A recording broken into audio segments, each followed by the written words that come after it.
부회장이 구속 수감 353일 만에 석방이 됐습니다. 징역 5년의 원심을 깨고 징역 2년 6월에 집행유예 4년 선고를 받았는데요. 유전무죄, 무전유죄 비판이 나오는 가운데 특검은 즉각 반발했습니다. 오늘 두 분의 전문가 모시고 이번 재판의 문제점을 하나하나 짚어보겠습니다. 수도권 내리사선 안민석 더불어민주당 의원님 나오셨습니다. 어서 오십시오. 네, 반갑습니다. 네, 제가 이 스튜디오에서는 처음 봬요. 우정 출연 나왔습니다. 이슈파이터 띄우려고. 제가 워낙 평소에 좋아해서 네. 사실은 좀 더 일찍 나왔어야 되는데 그러니까요. 너무 늦게 나오신 거 아닙니까? 또 최순실 독일 돈 찾으러 또 최근에도 갔다 그러니까요. 오고 예. 그래서 좀 네. 늦었습니다. 네. 죄송합니다. 네, 잘못했습니다. 네. 왜 그러세요? 그 시청자 여러분들께서 오해하실 것 같아요. 수도권 내리사선인데. 제가 꿈쩍 못하잖아요. 왜 그러세요? 네, 수도권 내리사선과 같은 자리에 앉으신 이정열 전 부장판사님 모셨습니다. 어서 오십시오. 안녕하십니까. 네, 아침에 얘기를 다 못하셨다고요. 뉴스공장에 출연했는데 다 얘기를 못해가지고 이슈파이터에 꼭 나와야 되겠다. 다라기보다는 전혀 못했습니다. 그래서 딴 얘기만 했죠. 예. 네. 그래서 오늘 뉴스공장 애청자 여러분들께서 상당히 좀, 예. 좀 괜찮습니다. 협의를 하지 예. 않았을까. 요 시간대에 제가 하는 뉴스공장 거기를 한 그러니까요. 1년 6개월 정도 고정 출연하고요. 네. 그래서 그쪽 그 스태프들을 제가 잘 알죠. 네. 근데 오늘 이슈파이트 스태프들하고 좀 전에 이야기 나눠 보니까 네. 사람들의 결이 네. 이슈파이트가 훨씬 좋아요. 스태프들이 그렇죠. 훨씬 더 수준도 높고 교양미도 넘치고. 의원님 내일 아침에 뉴스공장 나가시잖아요. 내일 아침에. 뉴스공장 나가서는 내일 아침에? 뉴스공장 나가서는 이슈파이트 가봤더니 네. 뉴스공장이 네. 훨씬 더 품격 있고 네. 사람들 질들이 좋더라 그렇게 또 이야기하면은 네. 또 그렇게 이제 다 빠져나가는 또 이게 너무 그때그때 다른 거 아닙니까? 네, 이게 좀 그 원칙을 고수하면서 판단을 좀 지켜가시죠. 아무튼, 이슈파이터가 더 나은 걸로. 예. 아무튼 오늘 이 순간은 제가 그렇게 이야기하겠습니다. 알겠습니다. 시청자 여러분. 자, 오랜만에 안민석 의원님 이슈파이터, 아니죠. 처음 출연해 주셨는데요. 문자로 응원 메시지 많이 보내주시고요. 그리고 TBS 앱으로도 다양한 질문 보내주시면 좋겠습니다. 웃을 때가 아닙니다. 이재용 부회장의 판결 결과에 대해서 많은 국민들께서 어떻게 이럴 수가 있냐. 정말 재벌은 무풍지대구나. 그냥 풀어주는구나. 웃을 때죠. 지나가는 개도 웃고 지나가는 소도 웃고 네. 얼마나 웃고 있겠습니까. 비웃는 겁니까? 뭐 개나 소나 돼지도 웃고 있겠죠. 대한민국의 공정과 정의가 완전히 무너진 판결 아닙니까? 네, 대한민국의 공정과 정의가 완전히 무너진 판결이다. 그래서 이정열 판사님께서는 쓰레기 같은 판결이다 이렇게 말씀하신 건가요? 쓰레기 같다기보다 쓰레기죠, 그냥.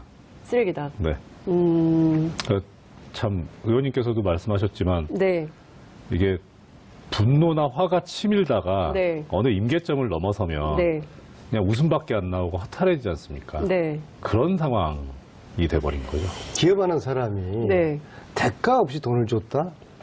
이게 지나가는 개도 웃고 소가 웃을 노릇이죠. 지나가는 사람이 대가 없이 그냥 뇌물을 줬다. 기업하는 사람이. 기업하는 사람이 이게 있을 수 있는 거냐. 그 문제의식에서 오늘 인터뷰를 좀 시작을 해보겠습니다. 어제 이재용 부회장의 집으로 기자들이 많이 취재를 갔어요. 그러니까 깜깜했는데 뭐 화분, 뭐 무슨 케이크 같은 거, 막 선물이 집으로 엄청 들어가더라고요. 그러니까 축하한다는 메시지가 계속 전달이 되고 있는 거고 실제 정치권에서도 또 보수 언론도 뭐 당연한 것으로 이렇게 해석들을 하고 있어요. 그건 어떻게 보세요? 그 사이에 저는 저희 정치인들 중에서 여야 상관없이 네. 삼성하고 소위 말해서 때가 묻어있는, 엮여있는 그런 정치인들이 저는 뭐 상당히 많을 거라고 봅니다. 왜냐하면 기본적으로 삼성이라는 조직은 네. 권력을 관리를 해왔거든요. 그것은 어제 오늘이 아니라 굉장히 오래되었습니다. 네. 그것은 여든 야든 할 것 없이 네. 삼성으로부터 관리당해 온 예. 권력을 가지고 있는 국회의원들도 있을 것이고요. 네. 저는 뭐 99% 다는그 말씀드리건데 이거는 여야 가리지 않고 삼성은 해왔을 거라 봅니다. 왜냐하면 삼성 입장에서는 여당은 여당대로 관리의 필요성이 있고 네. 또 야당은 야당대로 나름대로 그런 또 필요를 느낄 테니까는요. 네. 지금 또 여야가 바뀌지 않았습니까? 그래서 지난 오랜 기간 동안에 삼성하고 관계를 맺어온 여야 정치인들의 입장에서도 알게 모르게 네. 이걸 긍정적으로 또 표현하는 네. 그런 분들도 제가 국회에서 좀 전에 만났고요. 아, 또 실제적으로 속으로 또 그렇게 생각하고 계시는 그런 분들도 있을 거라고 봅니다. 저는 단지 제가 여의도에 있기 때문에 네. 국회의원들을 한정해서 이야기를 저는 이제 드리는 겁니다. 여든 야든 관계없이 삼성이 관리해오는 정치인들이 있을 것이다. 국회의원들. 있을 것이다가 아니죠. 있다. 있죠. 그리고 그것은 사람을 봐가면서 가려가면서 관리하죠. 가령 저 같은 국회의원한테는 제가 사선하면서 네. 삼성한테 제가 차 한 잔 얻어 마신 적이 없거든요. 네. 저 같은 사람들은 뭐 맞아 통하지도 않을 것이고 네. 그리고 뭐 제가 뭐 주지도 않죠. 그러니까 저 같은 사람들은 때로는 섭섭하기도 하죠. 네. 왜 나한테는 왜 삼성이 한 번도 연락이 안 할까?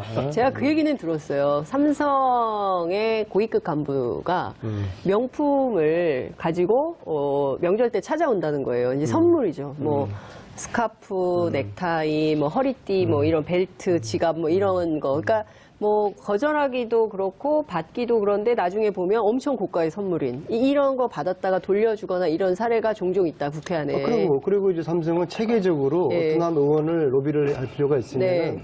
그 의원을 둘러싼 네트워크를 다 조사를 해요. 네. 그래서 그 회사 직원들, 간부들 중에서 그 의원하고 네트워크를 톡할 수 조사한다. 있는 예. 내부인을 통해서 네. 그 의원을 접촉을 하고 도저히 이거 피할 수 없는 네. 그런 관계에 있는 그런 살다 보면 그렇게 있잖아요, 그죠? 네. 가령 예를 들어가지고 제 친구가 삼성 임원이 있는데 네. 이 친구가 선의로 저한테 해마다 후원을 몇백만 원씩 해줬단 말이에요. 네. 뭐 그런 친구도 없어요. 예. 그런 친구도 없는데 그런 친구를 파악을 해내는 거죠. 그래서 저한테 로비할 필요가 있으면 저한테 로비를 이제 하는 것이죠. 그래서 네. 굉장히 아주 체계적이고 조직적으로 이제 한단 말입니다. 작년에 제가 최순실 국정감사 하면서 네. 아주 황당한 일을 당했어요. 예, 제가 뭐 이름은 밝힐 수가 없지만은 네. 우리 청문위원들 내에서 삼성을 보호하려는 그러한 청문위원이 있었어요. 여당 그때 당시에 여당 당은 야당. 제가 이야기 말씀 못 드리고. 왜요? 그건 알아서 말씀하세요. 확인하시고요. 그래서 여당 아닙니까? 저는 이거 안 된다라고 했는데 네. 그분이 저한테 하는 이야기가 저는 사실 뭐 삼성하고 일가친척 한 명 삼성 직원이 없어요. 네. 그분이 저를 오히려 공격을 하는 게 안 의원이 삼성하고 관련돼 있어가지고 이 사람을 문제 삼는 거 아니냐. 네. 응? 다 알고 있다. 정말 황당한 제가 공격을 받은 적이 있어요. 저는 그분을 의심합니다. 그분이 누군지는 저도 정동원식 논법처럼 예. 요양원 가면 말씀하시려고요? 그럼 그러니까 안 이런 돼요. 식으로 제가 그럼 말씀드리는 게 정동원처럼 비판 이런 받으세요. 식으로 빨리 얘기하세요. 여야 상관없이 넘나들면서 삼성에 네. 아주 조직적이고 체계적인 지금 그런 로비들이 말씀하신 오랫동안 맥락을 좀 있어왔죠. 들어보면 이게 지금 민주당 안에 있는 분이 아닌가라는 생각을 하게 만드셨어요. 그거는 상상에 맡기겠습니다. 상상에 맡긴다. 네.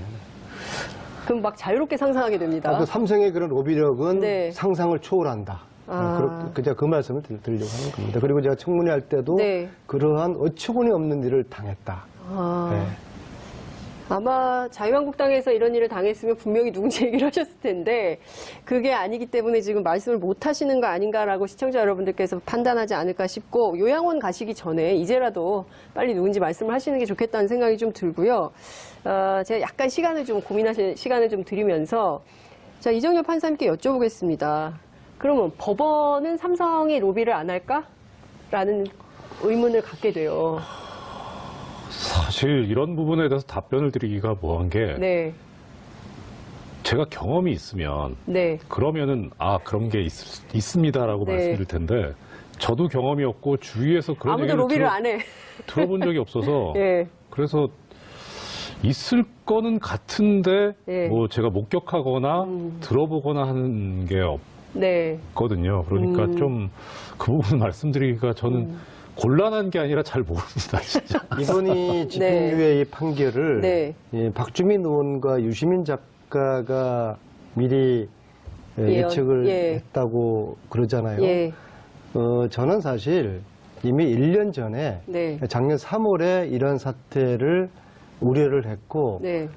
이러한 사태에 대한 그 가능성을 네. 제가 그 예견을 했었더랬어요. 네. 정확하게 3월 20일인데요. 네. 3월 20일 제가 뉴스공장도 여기 같은 교통방송이니까 이야기도 네. 되죠. 예. 3월 3월 20일 날 3월 20일이 목요일 아침입니다. 네. 뉴스공장에 와서 제가 이렇게 이야기를 합니다. 이재용의 재판을 맡고 있는 주심 판사가 그 판사에 대해서 알아봤더니 네. 최순실 후견인의 사위이다. 사위더라. 네. 제가 이걸 어떻게 알았냐면요. 독일 가가지고 네. 최순실을 80년대 도와준 사람을 쭉 추적을 해봤더니 네.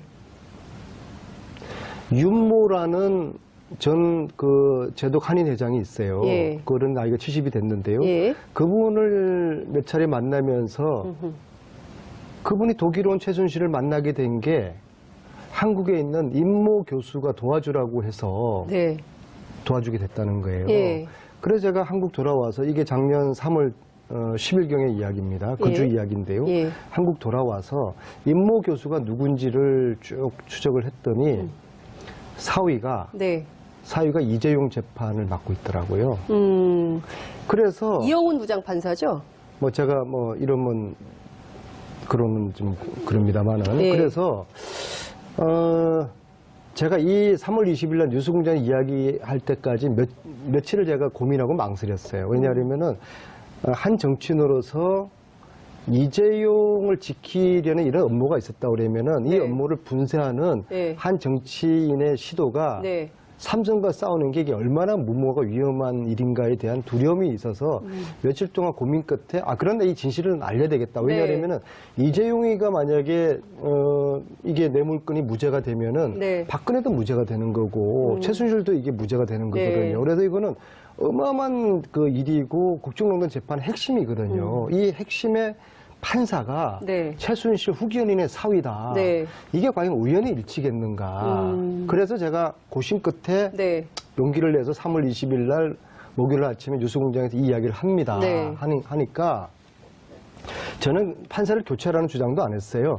이 재판이 공정한 재판이 될지가 염려된다. 그렇게 취지로 이야기를 했는데 네. 그날 오후에 바뀌죠. 법원에서 예. 법원에서 예. 이러한 논평을 냅니다. 네. 그 사람이 그 이제 장인이 네. 정수장학회 이사한 것까지는 맞는데 예. 최순실하고는 상관없다. 저는 정수장학회 이사했다는 거는 몰랐어요. 몰랐다는 거죠. 그런 논평을 법원이 공개한 거라는 네, 거죠. 그런 논평을 내고 예. 다음 날 저는 교체하라는 주장을 한 적이 없는데 다음 날 판사가 교체가 됩니다. 하루 만에. 네. 예. 이게 한 야당 의원이 제기한 문제가 예. 하루 만에 판사를 바꾸는 이게 해방 이후의 판사는 이런 일이 있었을까요? 있어요? 이런 일이 있습니까, 판사님? 뭐 사실 많이는 있습니다. 많이 있어요? 예, 많이. 그러니까 많이? 물론 이제 아니 그러니까 문제 이해관계가 충돌될 때 바꾼다는 당연히 거잖아요. 바꾸죠. 그러면 예. 지금 뉴스공장에서 말씀하셨던 이 이영훈 부장판사가 그것은 맞다는 거 아니에요? 그러면 최순실 후견인의 사위가 맞다는 거 아니에요? 야당 의원이 주장한 게 하루 만에 그러니까 받아들여가지고 그런 경우는 저는 못 봤는데. 드물죠. 예. 그런데 이제 더 제가 무서웠던 것은 놀라웠던 의원님 것은 말씀 죄송한데 예. 사실 의원님께서 큰일을 하셨던 게 예. 의원님께서 문제 제기를 안 하셨으면 몰랐을 겁니다. 그렇죠. 그게 그러니까 큰 저도 거예요. 예. 이 진실을 저만 말 안 했으면 이거 묻어가는 거고 그분이 계속 1심 판결을 내렸을 거라고 저는 네. 보거든요. 그래서 저도 고민 끝에 이야기를 했고 판사가 바뀌었는데 네. 정말 제가 이해가 안 되고 이게 삼성의 힘이구나 느꼈던 게 이 엄청난 일에 대한 보도가 한 건도 안 나옵니다.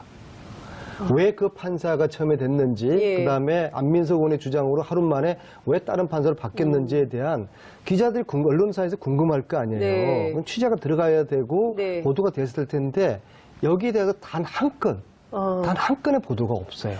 아니 그런 보도는 있어요. 하루 만에 이영훈 부장판사에서 지금 문제가 되고 있는 정영식 부장판사로 바뀌었다. 그렇죠. 그 이런 보도는 팩트는 나와요. 했죠. 네, 그 팩트는 보도가 나왔어요. 보도가 됐는데 네. 왜 그 판사로 처음에 됐는지, 네. 왜 최순실 후견인의 후견인의 사위가 됐는지, 예. 이게 우연히 된 건지 어떤 과정을 통해 됐는지 예. 제가 알고 있기로는 처음에 그분이 아니었거든요. 아, 그럼 처음에 이영훈 부장판사가 아니었어요? 처음엔 예. 누구였어요? 제가 그러면? 파악하기로는 그분이 아니고 네, 바뀐 걸로 알고 있습니다. 처음에 그리고 조희연 부장판사. 조희연 부장판사. 그리고 조희연 부장이 저기 이재용 1차 구속영장 청구를 기각했던.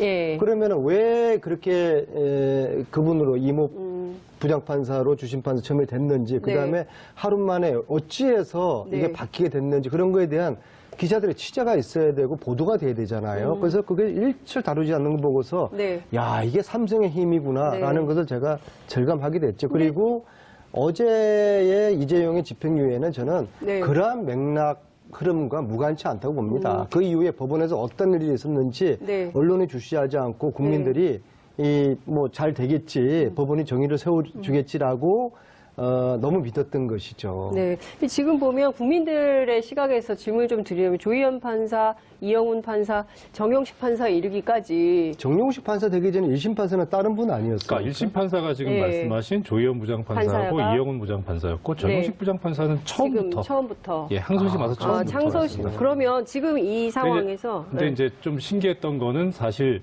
이 정영식 부장판사가 지금 담당하고 있는 형사 13부가 네. 새로 창설된 부예요. 원래 없다가. 아, 그래요? 그래서 언제 이제 창설이 됐어요? 작년인지 재작년인지 제가 모르겠는데 예. 이렇게 뭐 서울고등법원이 업무량이 많아가지고 새로 만들어진 부라고 그렇게 아. 듣기는 했는데 네. 좀 묘하긴 하죠. 하필이면 새로 만들어진 신설된 부에? 또 하필이면 제일 권력과 재벌의 이익을 옹호해왔던 그런 재판부에 배당이 됐다는 게 네. 참 씁쓸하죠. 우연인지 모르겠지만은 근데 뭐 이게 어떤 건지 취재를 좀 해봐야 제가 되겠지만 네, 이렇게 이게 막 뭐- 우리가 음모론으로 접근하는 것은 아닙니다. 아니죠. 아니, 예. 그런데요, 이 어떤 국정농단의 흐름과 과정을 쭉 이렇게 보면요. 네. 야, 이런 우연이 있을까? 결국엔 필연이었더라고요. 그러니까 우연으로 포장된 필연의 연속이에요. 네. 이번 이 일들이요. 그래서 지금 이정일 판사님께서 의심스러워하는 저런 부분도 네. 저런 의심이 결국에는 네. 뭔가 사전에 기획되어 있었을 네. 그런 판들이 짜여져 있어서 그런 가능성을 염두를 두고서 이 부분을 우리 언론인들이나 관심 있는 분들이 추적할 필요가 있는 것이죠. 네. 그 문자가 들어왔어요. 호호바님께서 삼성 장학생 정치인 깝시다.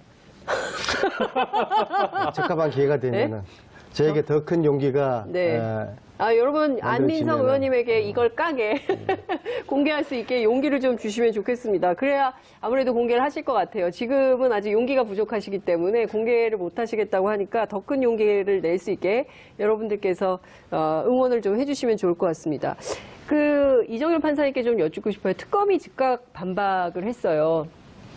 5가지 갈래로 나눠가지고 쫙 비판을 했는데요. 특검의 네. 주장에 대해서는 어느 지점에서 동의하시고 또 어느 지점에서 좀 부족하다 이렇게 좀 보십니까? 일단 가장 처음에 내세운 이제 특검 입장문에 나온 얘기가 네. 모순되는 판결이다. 그렇죠. 예, 이 모순되는 판결에 전적으로 동의합니다. 그리고 지금 특검에서 이제 모순된 판결이라고 하면서 네. 처음 제시했던 게 이재용 부회장의 승계 작업을 인정할 증거가 없다라고 하면서 하지만 이런 일련의 과정과 절차상 삼성전자에 대한 이재용 부회장의 지배력 확보에 유리한 효과가 있었다. 네. 이렇게 또 판단하고 있는 게 예. 이제 모순된다 이런 얘기도 했었는데요. 맞습니다. 그 외에 또 여러 가지 모순점이 있습니다. 이 네. 판결에. 그래서 뭐 시간이 허락할지 모르겠습니다만. 안종범 수첩도 그렇잖아요. 예, 그거는 이제 다른 판결하고 모순되는 예, 거고요. 다른 판결. 이 판결 자체 내에서 내부에서. 모순되는 부분이 있는데 네. 하나만 예를 들어드리자면 공소장에 공소 사실을 이제 검사가 네. 기재를 하죠. 네. 그러면 이제 피고인이 이러이러한 행위를 했다. 이것이 범죄에 해당한다. 이런 내용인데 네.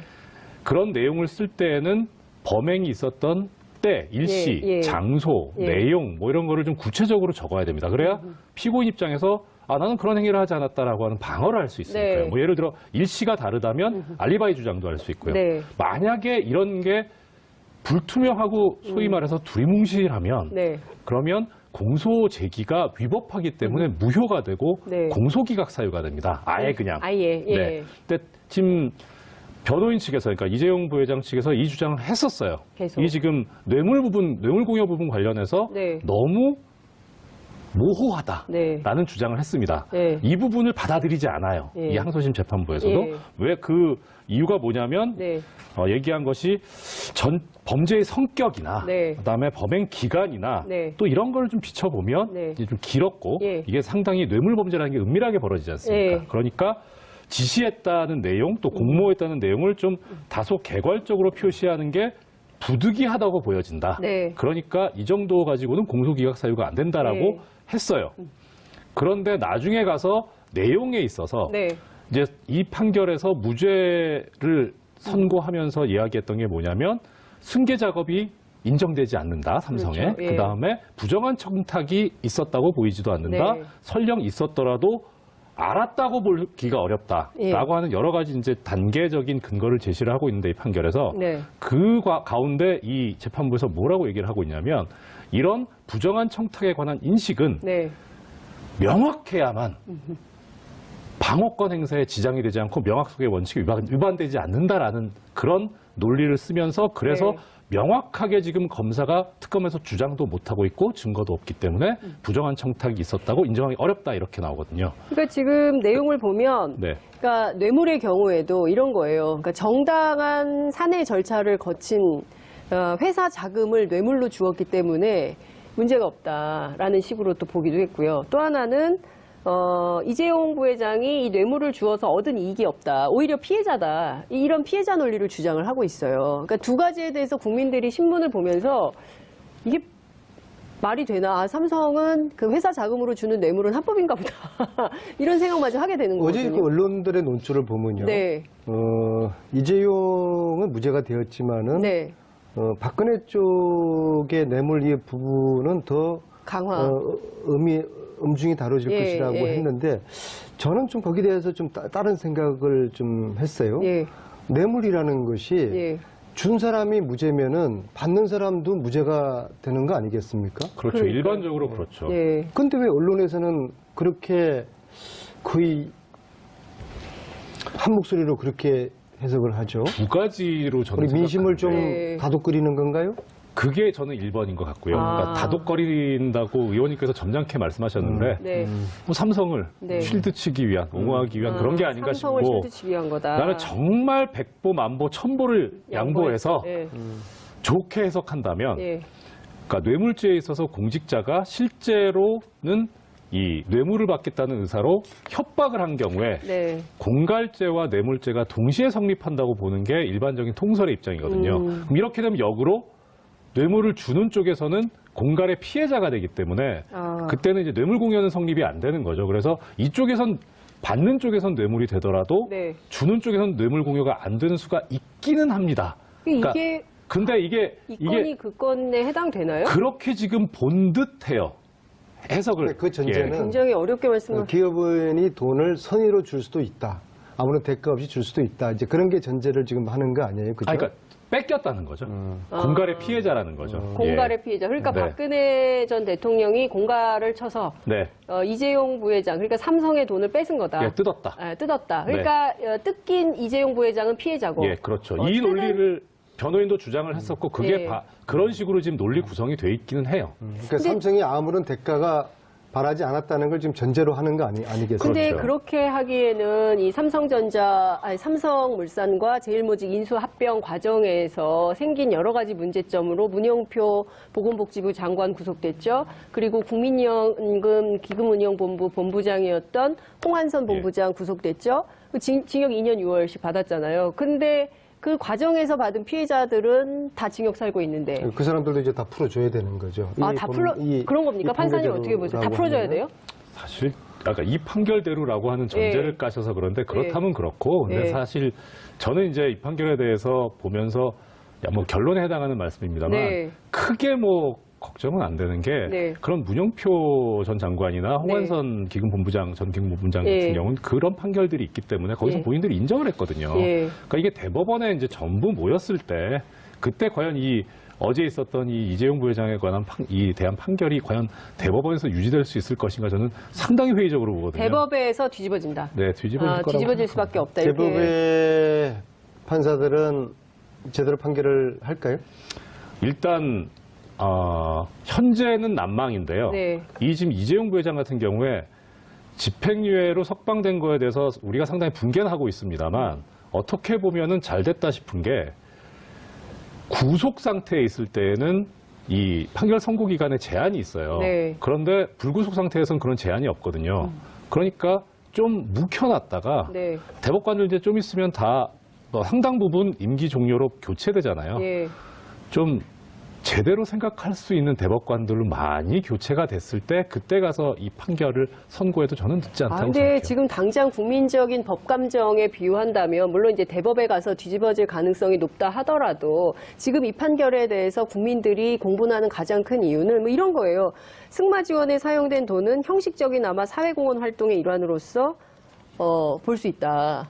사회공헌 말 사건 제일 처음 제보를 받아서 사회에 알린 최초의 국회의원이 바로 안민석 의원님이신데 사회공헌이라고 그랬거든요. 정형식 판사님께서 형식적으로 좀 말씀을 해주세요. 형식적으로. 네? 사회공헌이라고 판사님 판결을 하셨으니까 네. 그 판결은 존중하되 예.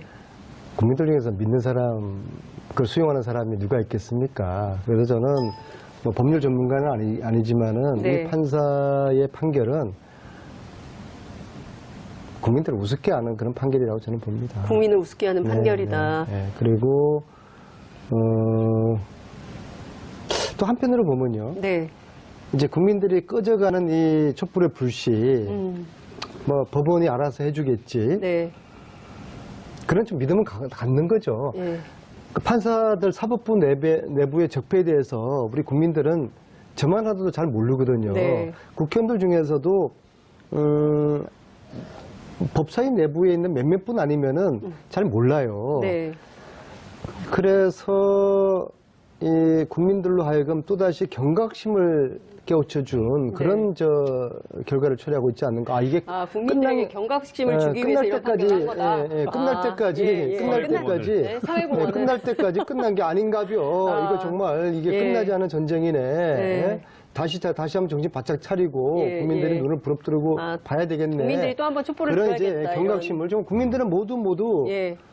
야 정말 이거 촛불 들고 다시 한번 나가야 되는 거 아니야? 네. 그런 다 심정일 거예요. 네. 근데 이제 날씨가 너무 추우니까 아무튼 국민들 가슴에 또다시 네. 분노의 예. 촛불이 타오르고 있는 그런 결과를 초래한 판결이라고 봅니다. 그러니까 저는 다른 거 다 떠나서 재산 국외 도피 혐의도 무죄의 판결을 내렸거든요. 그리고 그 내부 품위 과정을 거쳐서 지출한 비자금으로 준 뇌물만 아니면 괜찮다는 식의 판결이다. 이제 이런 비평이 나오고 있기도 하고요. 이 정치 권력하고 뒷거래를 한 문어발식 사업 확장에 해당하는 전형적인 정경유착도 대상이 아니다. 그래서 어떤 언론은 그 정경유착에서 벗어났다, 이재용이 해방됐다, 뭐 이런 식의 보도를 하기도 했는데, 그러니까 이런 조선일보. 네. 어디요? 조선일보. 조선일보인가요? 네. 예, 어쨌든 이런 식의 보도를 하고 있는 것에 대해서 또 짚어봐야 될 것 같습니다. 그러니까 그 언론사들은 즐겁지 않을까요? 이제 이재용 즐겁다고요? 부회장이 나와서 네. 광고 집행이 될 거 아닙니까? 얼마나 즐겁겠어요? 광고 집행이 되면 월급이 오릅니까? 그건 모르겠는데 모르겠죠. 하여튼 경영난이 풀리겠죠. 이 사건에서 제가 예. 따로 하나 말씀드리고 싶은 부분이 네. 일단 이것은 지금 현재 항소심 판결문이 나온 상태는 아닙니다. 그래서 판결문을 좀 보고 말씀드리면 더 나을 것은 같은데 네. 결론을 놓고 봤을 때 네. 지금 이 사건에서 형이 확 줄어든 이유 중에 하나가 네. 그 아까 의원님 이제 예전부터 제기하셨던 승마 관련해서 네. 말의 소유권이 누구한테 있느냐 이게 그렇죠. 또 하나의 쟁점이었거든요. 쟁점이었죠. 예. 말의 소유권이 최순실 정유라에게 있다면 네. 이건 뇌물이 되는 건데 네. 그런데 지금 이번 재판부에서는 뭐라고 봤냐면 네. 말의 소유권은 넘어가진 않았다. 네. 그러니까 무상으로 사용한 사용이익 이게 뇌물에 해당한다라고 봤거든요. 무상으로. 그러니까 그 말은 삼성 거라는 거예요? 그렇죠. 네. 그러니까 지금 여기서 이제 그러면은 과연 정말 이 소유권이 어디에 넘어갔느냐라고 네. 누구한테 있느냐 관련해서 1심 판결에 보면 상당히 좀 재미있는 부분이 하나 있습니다. 예. 뭐가 있었냐면 네. 1심 재판 과정에서 예. 그러니까 작년 5월 24일 날 삼성 측에서 문서를 하나 제출합니다, 법원에. 뭐냐면은 매매 계약이 해제됐다는 해제 합의서인데 네. 이게 뭔 내용이냐면 삼성하고 마주 사이에 네. 매매 계약을 깬다는 거예요. 아, 그러니까 이게 무슨 뜻이냐면 뭐예요? 삼성 입장에서는 자 우리가 네. 소유권자니까 이 계약을 깰 수 있는 거 아니냐. 아하. 만약에 최순실 정유라한테 소유권이 넘어갔다면 네. 그러면 계약을 깨는 권한도 그쪽에 있기 때문에 네. 그러니까 우리가 지금 이 합의서를 낸다는 것 자체가 네.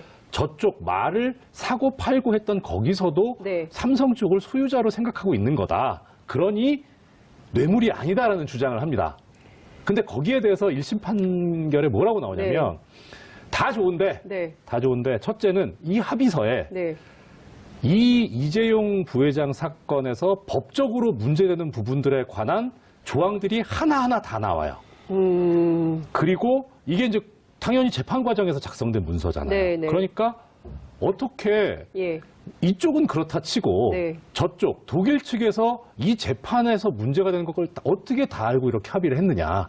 이건 못 믿겠다. 그러니까 삼성이 왜 최순실 씨와 정유라 씨한테 무상으로 말을 쓰게 해줍니까? 그러니까 그게 이제 말이 됩니까? 제가 지금 뭐 어떤 그런 네. 사실관계적인 얘기도 있지만 네. 일단 뭐 저는 이제 어떤 법적인 뭐 네. 증거 관련해서 말씀드리고 있는 네. 건데요. 이래서 여기서 문제가 됐던 게 결국은 삼성이 네. 삼성 측에서 네.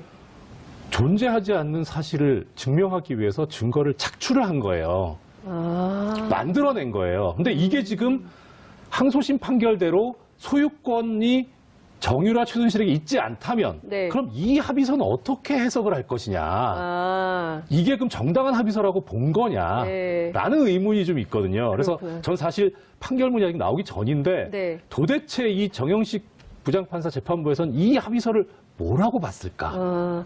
전화해서 아주 물어봐야 궁금합니다. 될 것 같아요. 그리고 예. 최순실 정유라 네. 독일에 말 지운 과정에서 네. 독일에 살고 있는데 지금 네. 그분이 핵심 키맨이 있어요. 아. 삼성 출신인데요. 정유라 말 관련해서 핵심 예, 저는 키맨이 지금 이 삼성 전체를 다 독일에 기획했다고 있다. 예. 제가 보는 핵심 키맨이 있어요. 독일에. 네, 삼성 출신이고 지금도 독일 프랑크푸르트 살고 있는데요. 예. 제가 이분 때문에 예. 피하는 자가 범인이다라는 그런 제가 말을 만들었는데요. 집 앞까지 찾아갔어요. 뭐 이런 좀 독일에서? 네. 그런 좀 의혹을 네. 좀 설명을 좀 해달라. 나타나지가 않아요. 도망 다녀요. 계속 의원님을 도망다닌다는 그럼요. 거예요. 지난번에 독일 가셨어도 못 만났고요. 이번에도 제가 최근에 또 다녀왔는데 네. 6번을 이제 다녀왔거든요. 예. 갈 때마다 여러 루트를 통해 가지고 심지어 네. 총영사관 통해 네. 가지고도 시도를 해봤고 예. 또 삼성 쪽 관계자도 통해 가지고 내가 당신을 의심하는 게 아니다. 몇 가지 내가 좀 설명을 듣고 싶은 부분이 있으니까는 네. 좀 만나달라. 네. 6번 계속 피해 다닙니다. 아. 그러니까 피하는 자 범인이다. 예. 이 키맨에게 저는 묻고 싶어요. 예. 과연 이게 은닉재산 이 부분이 무죄인지 맞는지 네. 물으면서 제가 가지고 있는 몇 가지 처음부터 끝까지 저는 그분이 다 기획했다고 보는 거니까 네. 그분이 검찰이 좀 모셔서 그분은 소환 검찰 조사 조사도 피해갔죠. 피해갔어요. 그분은 전혀 지금 드러나 있지 않는 분이에요. 아, 키맨이? 키맨이에요. 그리고 최순실 독일 은닉재산도 저는 그분이 관련돼 있다고 보는데요. 아. 피하니까 제가 범인으로 의심을 하는 것이죠. 의원님 이 말씀은 처음 하시는 것 같아요. 이렇게 그렇지 삼성 않습니다. 관련해서 아니 지금 이 사람이 키맨이고 아직도 드러나지 않고 제 6번째 책에 만나죠. 그분에 대한 이야기도 써 있습니다. 아 그래요? 네. 알겠습니다. 책 좀 읽으시죠. 안 읽었어요. 책 제목도 좀 말씀해 주세요. 책 제목이 뭐예요? 끝나지 않은 전쟁. 네. 아, 불후의 명작. 최순실 불후의 꼭 읽겠습니다. 불후의 명작. 지난번에 영화 보러 저는 가셨다가 웃을 그 얘기를 하셨어요. 최순실 씨의 웃을 일이 동생 아닌데. 최순천에게 1,200억 원의 돈이 있다. 이 돈의 정체를 이제 밝혀야 된다 이런 말씀을 하셨어요. 이거 추적이 좀 되고 있으신가요? 이 돈이 어디서 나왔을까요? 그걸 이제 수사를 해야 되는데요. 네. 이제 박근혜 대통령 당선 이후에 네. 이제 최순실 여동생이 하고 있는 회사로 네덜란드에서 1,200억이 들어옵니다. 1,200억이. 1,200억 원. 예.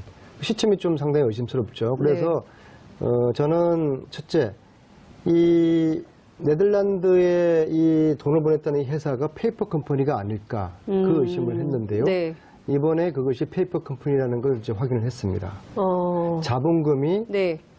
딱 얼마예요? 125원. 125원? 네. 억이 아니라요. 그 회사를 만들어 놓고서. 네.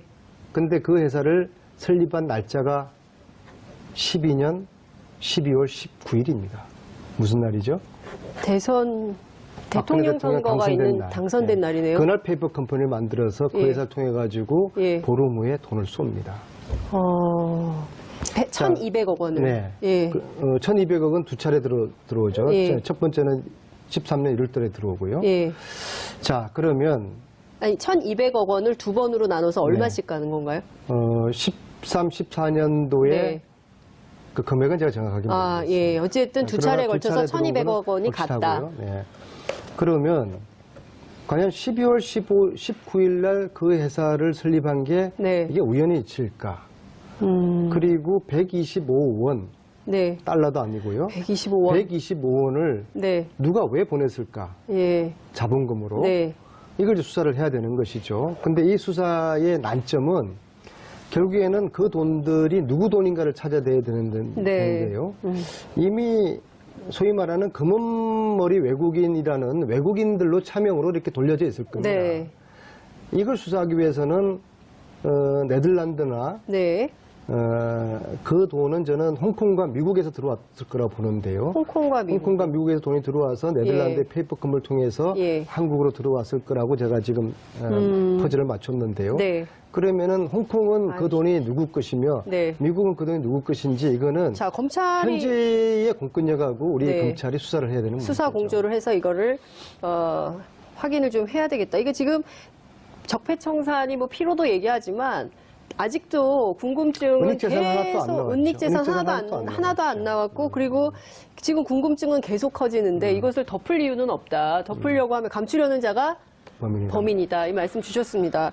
어찌됐든 이 네덜란드 페이퍼 컴퍼니와 관련해서는 검찰에 수사 의뢰는 하셨어요? 지금 우리 쪽에서 네.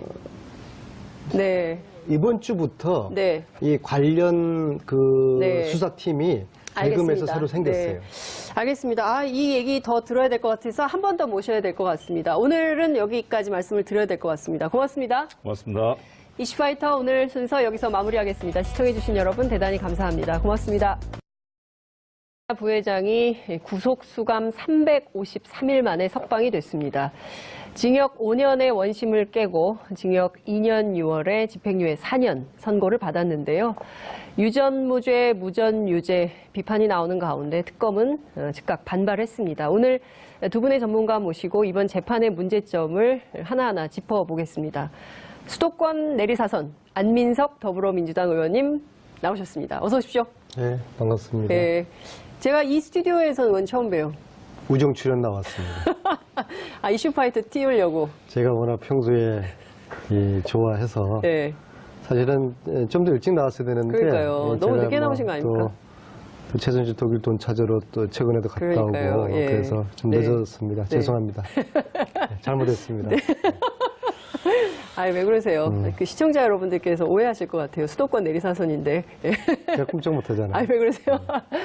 네, 수도권 내리사선과 같은 자리에 앉으신 이정열 전 부장판사님 모셨습니다. 어서 오십시오. 안녕하십니까. 네, 아침에 얘기를 다 못하셨다고요.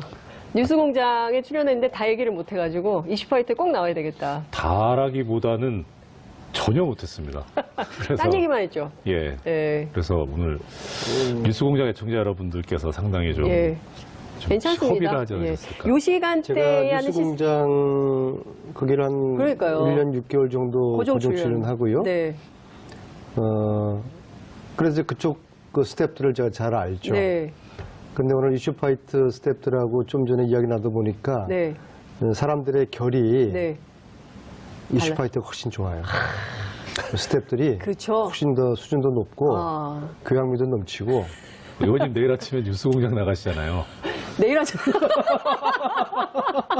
뉴스공장 나가서는 내일 아침에 뉴스공장 나가서는 이슈파이터 가봤더니 네. 뉴스공장이 네. 훨씬 더 품격 있고 네. 사람들 아이. 질들이 좋더라 그렇게 또 이야기하면은 네. 또 그렇게 이제 다 아이. 빠져나가는 또 이게 너무 그때그때 다른 거 아닙니까? 이게 네네. 좀 그 원칙을 고수하면서 판단을 좀 지켜가시죠. 아무튼, 이슈파이터가 더 나은 걸로. 예. 아무튼 오늘 이 순간은 제가 그렇게 이야기하겠습니다. 알겠습니다. 시청자 여러분. 자, 오랜만에 안민석 의원님 이슈파이터, 아니죠. 처음 출연해 주셨는데요. 문자로 응원 메시지 많이 보내주시고요. 그리고 TBS 앱으로도 다양한 질문 보내주시면 좋겠습니다. 웃을 때가 아닙니다. 이재용 부회장의 판결 결과에 대해서 많은 국민들께서 어떻게 이럴 수가 있냐. 정말 재벌은 무풍지대구나. 그냥 풀어주는구나. 웃을 때죠. 웃을 지나가는 때인가요? 개도 웃고 지나가는 소도 웃고 네. 얼마나 지나가는- 웃고 있겠습니까? 비웃는 겁니까? 뭐 개나 소나 돼지도 웃고 있겠죠. 대한민국의 공정과 정의가 완전히 무너진 판결 아닙니까? 네. 대한민국의 공정과 정의가 완전히 무너진 판결이다. 그래서 이정열 판사님께서는 쓰레기 같은 판결이다 이렇게 말씀하신 건가요? 쓰레기 같다기보다 쓰레기죠, 그냥. 쓰레기다. 네. 참 의원님께서도 말씀하셨지만 네. 이게 분노나 화가 치밀다가 네. 어느 임계점을 넘어서면 네. 그냥 웃음밖에 안 나오고 허탈해지지 않습니까? 네. 그런 상황이 돼버린 거죠. 기업하는 사람이 네. 대가 없이 돈을 줬다? 이게 지나가는 개도 웃고 소가 웃을 노릇이죠. 지나가는 사람이 대가 없이 그냥 뇌물을 줬다. 기업하는 사람이. 기업하는 사람이 이게 있을 수 있는 거냐. 그 문제의식에서 오늘 인터뷰를 좀 시작을 해보겠습니다. 어제 이재용 부회장의 집으로 기자들이 많이 취재를 갔어요. 그러니까 깜깜했는데 뭐 화분, 뭐 무슨 케이크 같은 거, 막 선물이 집으로 엄청 들어가더라고요. 그러니까 축하한다는 메시지가 계속 전달이 되고 있는 거고, 실제 정치권에서도 또 보수 언론도 뭐 당연한 것으로 이렇게 해석들을 하고 있어요. 그건 어떻게 보세요? 그 사이에 저는 저희 정치인들 중에서 여야 상관없이 네. 삼성하고 소위 말해서 때가 묻어있는, 엮여있는 그런 정치인들이 저는 뭐 상당히 많을 거라고 봅니다. 왜냐하면 기본적으로 삼성이라는 조직은 네. 권력을 관리를 해왔거든요. 그것은 어제 오늘이 아니라 굉장히 오래되었습니다. 네. 그것은 여든 야든 할 것 없이 네. 삼성으로부터 관리당해 온 예. 권력을 가지고 있는 국회의원들도 있을 것이고요. 네. 저는 뭐 99% 단언코 말씀드리건데 이거는 여야 가리지 않고 삼성은 해왔을 거라 봅니다. 왜냐하면 삼성 입장에서는 여당은 여당대로 관리의 필요성이 있고 네. 또 야당은 야당대로 나름대로 그런 또 필요서 삼성을 보호하려는 그러한 청문위원이 있었어요. 여당, 그때 당시에 여당, 당은 야당. 제가 이야기 말씀 못 드리고. 왜요? 그건 알아서 말씀하세요. 판단하시고요. 그래서 여당 아닙니까? 저는 이거 안 된다라고 했는데 네. 그분이 저한테 하는 이야기가 저는 사실 뭐 삼성하고 일가친척 한 명 삼성 직원이 없어요. 네. 그분이 저를 오히려 공격을 하는 게 안 의원이 삼성하고 관련돼 있어가지고 이 사람을 문제 삼는 거 아니냐. 네. 응? 다 알고 있다. 정말 황당한 제가 공격을 받은 적이 있어요. 저는 그분을 의심합니다. 그분이 누군지는 저도 정동원식 논법처럼 네. 요양원 가면 말씀하시려고요? 그러면 안 돼요. 이런 식으로 제가 그럼 말씀드리는 게 정동원처럼 비판 이런 받으세요. 식으로 빨리 얘기하세요. 여야 상관없이 넘나들면서 삼성에 네. 아주 조직적이고 체계적인 지금 그런 로비들이 말씀하신 오랫동안 맥락을 좀 있어왔죠. 들어보면 이게 지금 민주당 안에 있는 분이 아닌가라는 생각을 하게 만드셨어요. 그거는 상상에 맡기겠습니다. 상상에 맡긴다. 예. 그럼 막 자유롭게 상상하게 됩니다. 그 삼성의 그런 로비력은 네. 상상을 초월한다. 제가 그 말씀을 드리려고 하는 겁니다. 그리고 제가 청문회 할 때도 네. 그러한 어처구니 없는 일을 당했다. 네. 아마 자유한국당에서 이런 일을 당했으면 분명히 누군지 얘기를 하셨을 텐데 그게 아니기 때문에 지금 말씀을 못 하시는 거 아닌가라고 시청자 여러분들께서 판단하지 않을까 싶고 요양원 가시기 전에 이제라도 빨리 누군지 말씀을 하시는 게 좋겠다는 생각이 좀 들고요. 제가 약간 시간을 좀 고민하실 시간을 좀 드리면서 자, 이정효 판사님께 여쭤보겠습니다. 그러면 법원은 삼성이 로비를 안 할까? 라는 의문을 갖게 돼요. 사실 이런 부분에 대해서 답변을 드리기가 뭐한 게 네. 제가 경험이 있으면 네. 그러면은 그런 게 있습니다라고 네. 말씀드릴 텐데 저도 경험이 없고 주위에서 그런 아무도 얘기를 로비를 안 해. 들어본 적이 없어서 예. 그래서 있을 거는 같은데 예. 뭐 제가 목격하거나 들어보거나 하는 게 네. 없거든요. 그러니까 좀 그 부분 말씀드리기가 저는 곤란한 게 아니라 잘 모릅니다, 진짜. 이번이 집행유예의 판결을 네. 예, 박주민 의원과 유시민 작가가 미리 예측을 예. 했다고 그러잖아요. 예. 저는 사실 이미 1년 전에 네. 작년 3월에 이런 사태를 우려를 했고 네. 이러한 사태에 대한 그 가능성을 네. 제가 그 예견을 했었더랬어요. 네. 정확하게 3월 20일인데요. 네. 3월 20일 제가 뉴스공장도 여기 같은 교통방송이니까 이야기도 네. 되죠. 예. 3월 20일 날 3월 20일이 목요일 아침입니다. 네. 뉴스공장에 와서 제가 이렇게 이야기를 합니다. 이재용의 재판을 맡고 있는 주심 판사가 그 판사에 대해서 알아봤더니 네. 최순실 후견인의 사위이다. 사위더라. 예. 제가 이걸 어떻게 알았냐면요. 독일 가가지고 네. 최순실을 80년대 도와준 사람을 쭉 추적을 해봤더니 네. 윤모라는 전 그 제독 한인 회장이 있어요. 예. 그런 나이가 70이 됐는데요. 예. 그분을 몇 차례 만나면서 그분이 독일 온 최순실을 만나게 된 게 한국에 있는 임모 교수가 도와주라고 해서 네.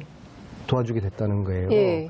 그래서 제가 한국 돌아와서 이게 작년 3월 10일경의 이야기입니다. 그 주 예. 이야기인데요. 예. 한국 돌아와서 임모 교수가 누군지를 쭉 추적을 했더니 사위가 네. 이재용 재판을 맡고 있더라고요. 그래서 이영훈 부장판사죠? 뭐 제가 뭐 이러면 그러면 좀 그럽니다만은 예. 그래서